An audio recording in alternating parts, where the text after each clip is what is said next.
Mahirap at delikado na talaga ang panahon ngayon dahil marami na ang mga masasamang loob at di natatakot na gumawa ng kasamaan.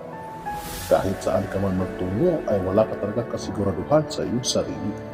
Kaya mainam na magkaroon ka ng mga orasyon na mabibigay proteksyon sa iyo laban sa mga kaaway o masasamang loob.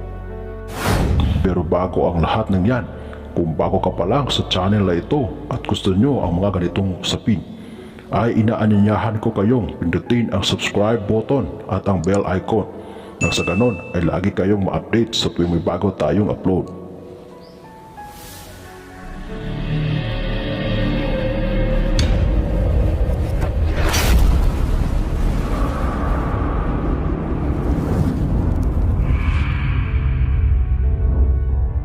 Ipinapayo ko po na gamitin lamang ito sa tama nang sa gayon ay pagkalooban ka ng bisa nito. Ang orasyon ito ay magaling sa larangan ng tagabulak o kakayahang di ka makita ng iyong mga kaaway o mga nagtatangka sa iyong buhay. Ito lamang ang gagawin bago ka umalis o manaog ng bahay ay dapat sambitin mo muna ito. Una ay magdasal ng tatlong Ama Namin, tatlo ang Panginoong Maria at tatlong sumasampalataya. At isunod ito ng 3 ulit at ihip sa iyong sarili ng pakros. Narito po ang orasyon.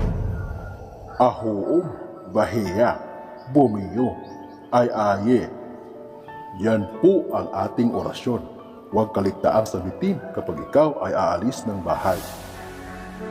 Hanggang dito na lamang ang ating kaalaman para sa araw na ito. Muli, maraming salamat sa inyong walang sawang panonood. God bless us all.